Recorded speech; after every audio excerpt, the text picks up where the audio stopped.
건가요? 네, 최근 항소심 판결이 선고된 염전노예 피해자 국가배상 청구 사건입니다. 그러니까요. 저는 이게 이제 보도가 며칠 전에 된 걸 보고 네, 아니 국가가 이 노동자들한테 일을 시킨 게 아닌데 이분들이 왜 국가 상대로 무슨 손해배상을 청구했지? 그리고 또 패소를 했다고? 이게 무슨 말이야? 싶었어요. 이 피해자가 국가를 상대로 손해배상을 청구할 수밖에 없었고요. 특히 그 어떤 일이 가해자 염전주인들의 형사재판 과정에서 벌어졌습니다. 이 전체 내용을 들어보면요, 굉장히 답답해집니다. 뭔가 복잡한 일이 그 사이에 있었군요. 얘기를 어디서부터 풀어가 볼까요? 2001년 1월이었는데요. 네. 지능지수가 43, 또 사회성숙지수가 45에 불과한 지적장애인 박 씨.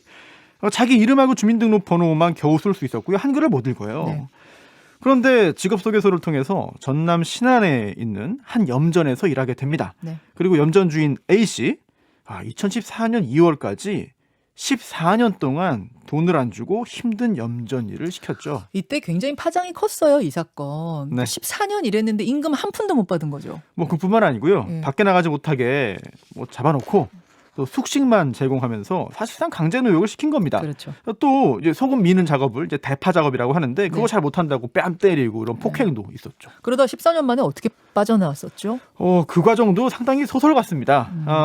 이제 또 다른 지적장애인 최모 씨가 네. 역시 직업소개서 말에 속아서 2008년부터 염전에서 일했는데 이때도 월급 못 받았어요. 5시간 자고 일했는데 도망도 못 쳤죠. 네네. 그리고 2012년에 또 다른 이제 시각장애인 김 씨가 역시 직업소개업자한테 속아서 최 씨가 일하는 그 염전으로 왔습니다. 네. 그래서 함께 노예 생활을 시작한 건데 이제 3번이나 이제 두 사람이 함께 이제 탈출을 시도했지만 매번 발각돼서 이제 매질만 당했습니다. 그러니까 오늘 사건의 박모 씨 말고 다른 곳에서 일했던 최모 씨, 김모 씨 등도 염전 노예 생활을 했던 거예요. 그렇죠.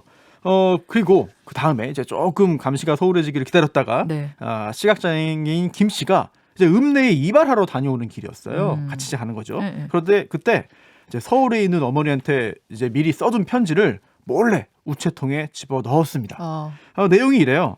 내가 지금 섬에 팔려와서 도망을 못 간다. 와서 좀 구출해달라. 이런 내용이었는데 여기서 또 좀 특이한 내용이 있습니다. 뭡니까? 구출하러 올 때 소금 장수로 위장해서 와야 된다.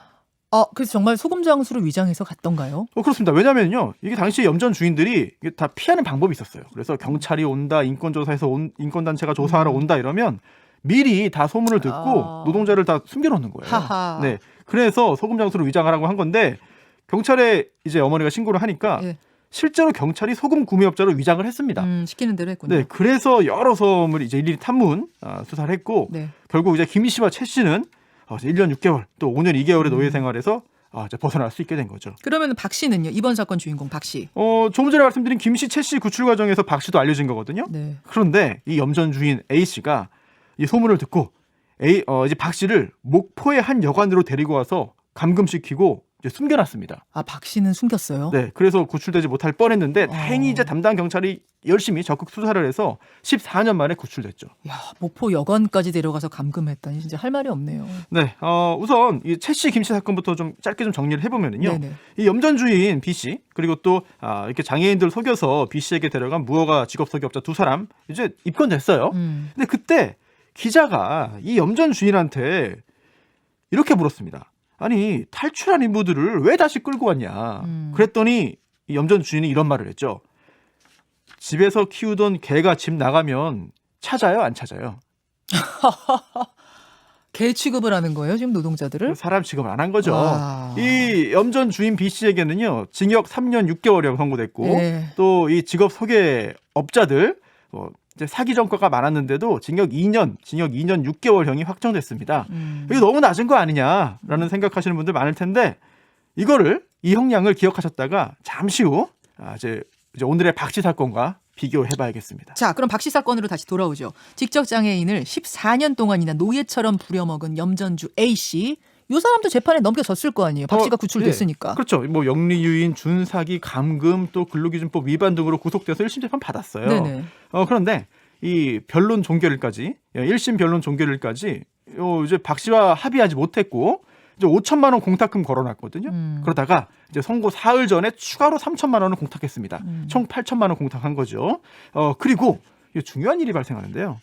피해자 박 씨 명의의 처벌 불원서가 법원에 제출됐습니다. 처벌 불원서 말이 좀 어려운데요. 처벌 네. 원치 않는다 그런 거예요? 맞습니다. 예.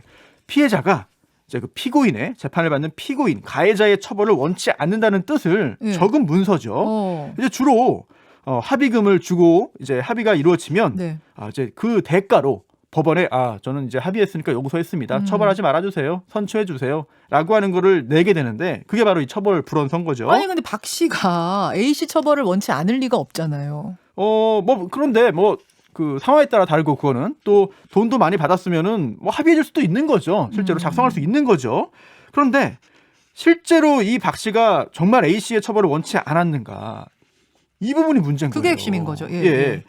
박 씨가 한글 못 읽고 네. 또 이름 주민번호만 겨우 쓸 수 있잖아요. 그렇죠. 게다가 1심 재판부도 그 사실을 다 잘 알고 있었습니다. 그렇다면 이 박 씨가 정말 이 자기 판단에 의해서 실제로 염전주를 용서한 거냐. 정말 진심으로 처벌을 원치 않은 거냐. 이거를 물어봤어야 되는데 이거를 확인하지 않았던 거죠. 그래서 이 재판 어떻게 됐어요? 1심 어떻게 나왔어요? 검사는 징역 4년 구형했거든요. 예. 그런데 이제 우선 그 반인사불벌죄인 그 근로기준법 위반은 합의가 됐으니까 공소기각 판결. 예. 또 나머지 부분은 이제 피고인이 자백했다. 또 6개월간 구금돼서 반성했다.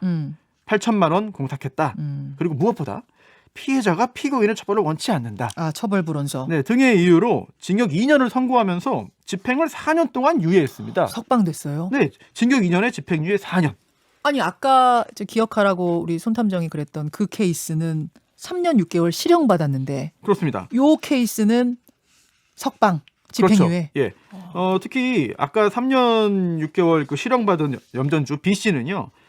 두 사람이었습니다만 1년 6개월, 5년 2개월 강제노역 시킨 거거든요. 그런데 이 박 씨 사건의 A 씨는 14년이에요. 14년인데. 네, 그런데도 이제 징역형의 집행유예죠. 결국 그 처벌 불원서라는 게 굉장히 큰 역할을 했을 것 같은데 핵심은 그게 가짜였느냐, 네. 진짜였느냐 이거잖아요. A 씨 아들이 보호시설에 있던 박 씨를 찾아가서 받아오긴 했습니다. 네. 그런데 당시 사정이 이렇습니다. 이 박 씨는요 인쇄되어 있던 처벌 불원서에 이름 적으라고 하니까 네. 내용도 모르고 적은 거예요. 결국은 합의가 이루어지지 않았던 거죠. 그러니까 이름만 적을 줄 아는 정도라 그랬잖아요. 네. 그러니까 이름은 적은 거군요. 그렇죠. 이름은 자기가 적은 적었는데 거군요. 네. 정말 이 내용을 이해하고 용서를 해서 적은 것이냐. 그렇지 않다는 거죠. 그 부분을 재판부가 확인하고 물어보고 이랬어야 네. 되는데 그런 과정이 없었어요. 당시 이 처벌불원서에 인감증명서도 첨부되지 않았고 또 후견인 지정 신청을 해서 임시 후견인도 있었거든요. 네네. 그런데 임시 후견인도 합의 의사를 밝힌 적이 없었던 거죠. 그래요. 그럼 당연히 항소했겠네요. 네, 검사는 양형 부당을 이유로 항소했는데 네. 이어진 항소심 재판에서 이제 판단이 약간 달라집니다. 법원은요 실제로는 피해자 박 씨가 이 피고인 염전주인 A 씨와 합의하지 않았다고 판단했습니다. 다행이네요. 그러면은 네. 중형이 선고됐겠네요. 2심은. 그렇지 않습니다. 어머. 네, 그게 문제인데 왜요? 법원은요 이제 항소심 법원은 합의하지 않은 걸로 보면서도 양형부당을 이유로 한 검사의 항소를 기각했어요. 즉 1심 형량이 타당하다고 봤습니다. 아니 처벌 불원서가 합의한 게 아닌 채 이름이 쓰여진 거면 그럼 1심이 문제가 있는 거죠. 왜 그대로 인정을 했죠?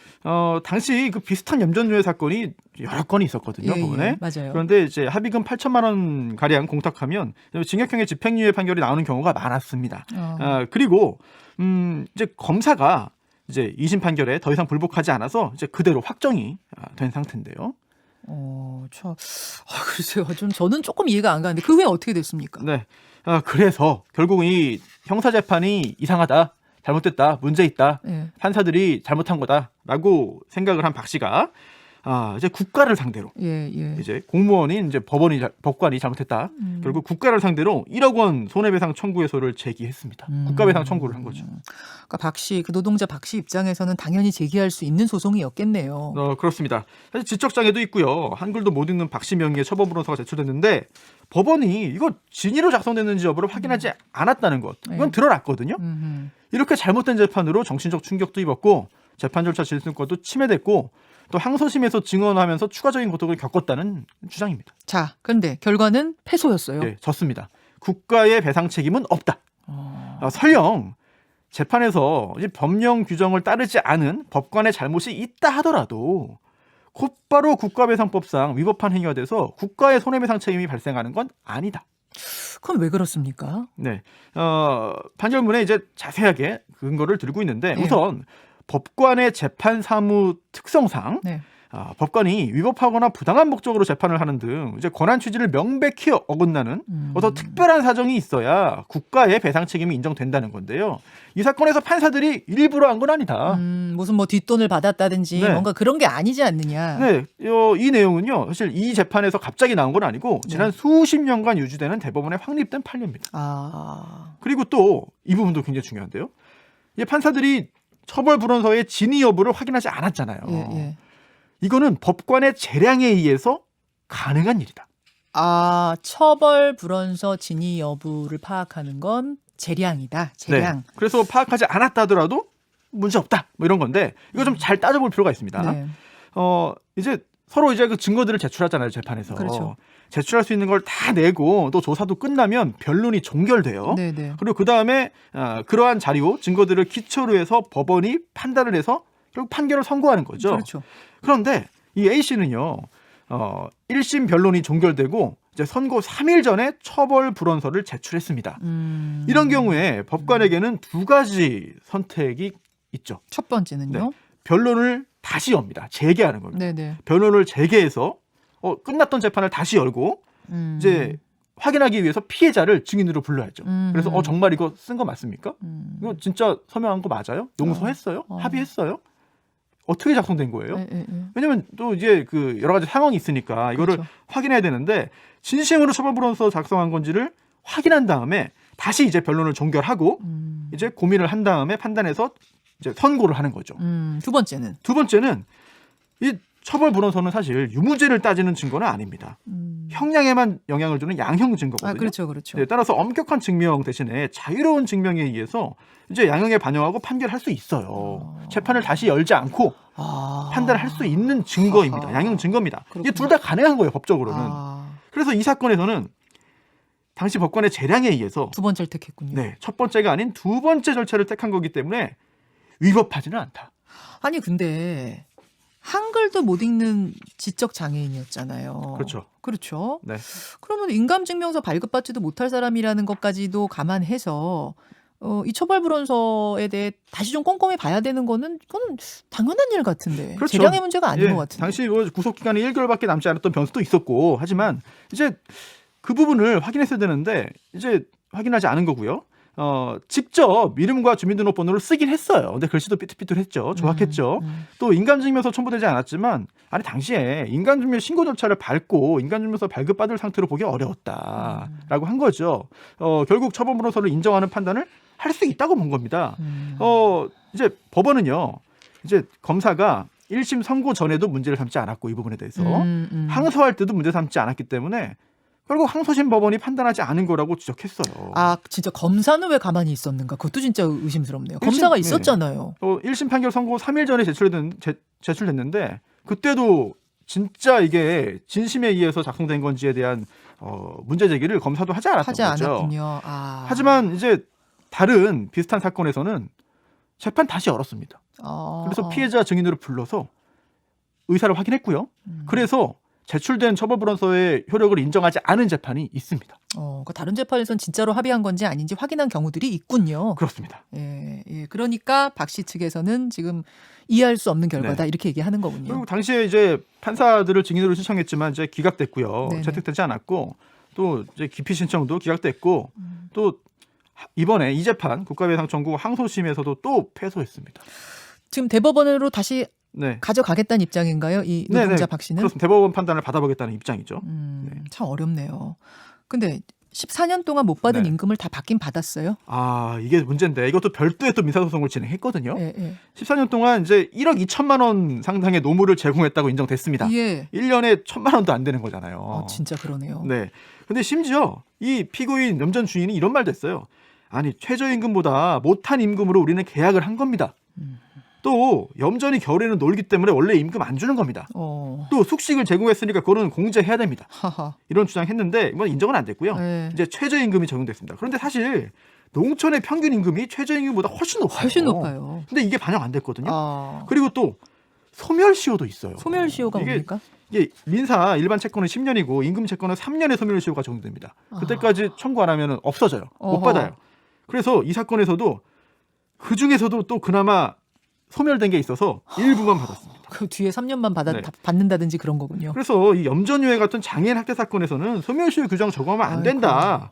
이런 헌법소원도 제기했지만 이제 합헌이라는 판단이 나왔고 국회의원들이 법 개정하겠다고 했지만 이제 관심이 좀 시들해져서 그런지 몰라도 폐기됐거든요. 이게 참 생각할 부분이 굉장히 많은 사건입니다. 왜 국가 대상으로 소송을 하게 됐는지 그리고 왜 패소했는지까지 오늘 저간의 사정들을 꼼꼼하게 판결문 읽은 손탐정이 짚어주셨습니다. 우리 법이 과연 누구를 위한 건가? 누구를 위해야 되는 건가? 저는 이렇게 좀 물음을 던지면서 마무리 짓고 싶네요. 네. 예, 손소 변호사 수고하셨습니다. 네. 김현정의 뉴스쇼는 청취자 여러분의 참여로 이루어집니다. 트위터, 페이스북, 레인보우 게시판, 그리고 단문 50원, 장문 100원의 유료 문자 샵 1212, 우물정 1212 통해 참여하실 수 있습니다. 김현정의 뉴스쇼, 여러분과 함께 만듭니다.